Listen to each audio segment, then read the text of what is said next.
Shalom from the National Council of Young Israel here at our headquarters in Paramus, New Jersey. We are happy to launch our newest program under the guidance of our new board of directors called 4 Minutes of Torah.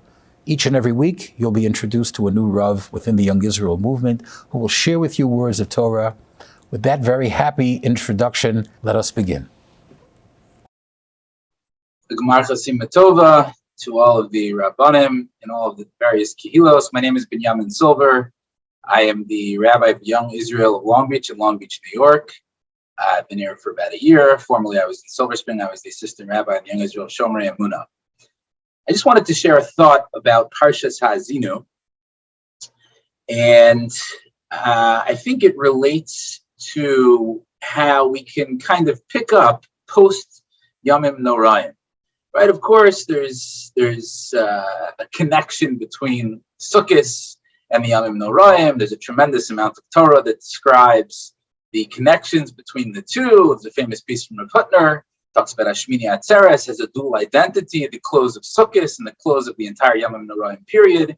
But at the end of the day, for many people, many Balabatim, even Rabbanim, once Yom Kippur comes to a close, it feels like that extra special spiritual connection, the bliss of the high holy days has come to an end, and we feel a little bit abandoned. It's like all of a sudden we crash back down to regular life, regular living. We're no longer in the spiritual Hashem Kel Malei Rachamim mode.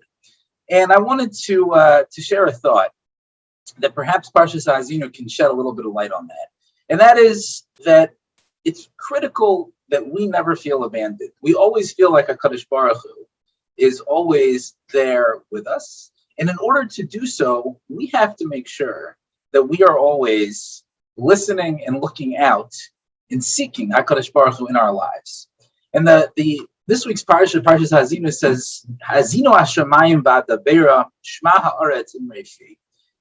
I saw a beautiful idea from the Nesiva Shalom. The Nesiva Shalom writes that Haazinu Hashemayim v'adabera shma ha'aretz imrei fi is a reference to man. There's two parts of man. There's the more elevated spiritual Shemayim aspects of man, and then there's the more earthly, more materialistic Adama aspects of man.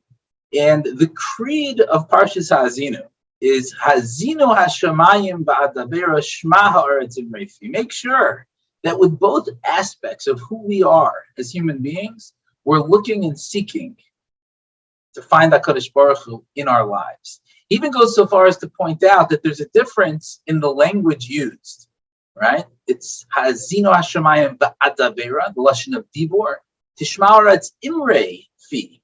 When it comes to the spiritual aspects of who we are, Musar can work, right? Shockingly, sometimes we give some Divrei Musar and people find inspiration with that.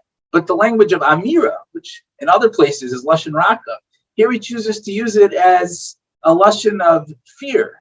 In other words, Imrei Fi, you only can inspire the more materialistic elements of humanity by instilling a fear and pointing out that it's not going to merely be this spiritual bliss, but saying, what happens on the contrary? What happens if you're not successful?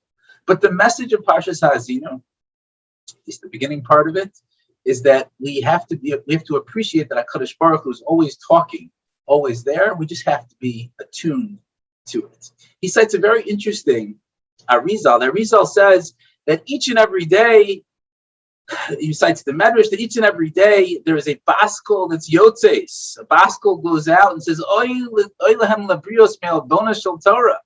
And he says is that woe unto the brios from the embarrassment of Torah. And the Baal Shem asks, he says, I don't understand. What's the point of a baskel if nobody hears it, right? If a tree falls in a forest, what's the point? What's the point of a baskel? It's interesting that the Baal Shem asked that question, but what's the point of a baskel if nobody hears it? What he says is we have to be cognizant and aware that HaKadosh Baruch Hu is always communicating. In other words, the point of the baskel is to indicate there's constant communication. The burden is on us to be nota ozen and to appreciate and to hear and to seek those communications. So even as we emerge from the Yamim Noraim, right, even as we end Yom Kippur and the spiritual bliss of the Yamim Noraim comes to an end, our connection to HaKadosh Baruch Hu continues. And Parshas Haazinu is there to tell us, don't think that you're abandoned after the Yamim Noraim season. It may no longer be HaMelech Basadeh. May no longer be that special period, but HaKadosh Baruch Hu is always there. It's on us to be nota ozen, to hear it both spiritually and to hear it both physically and in our more materialistic elements. But it's a message that'll guide us into the transition from post Yamim Noraim. Wishing everyone again a Gemar Chasima Tova. Thank you so much to the National Council and to Rabbi Hammer for this opportunity. Kol Tuv.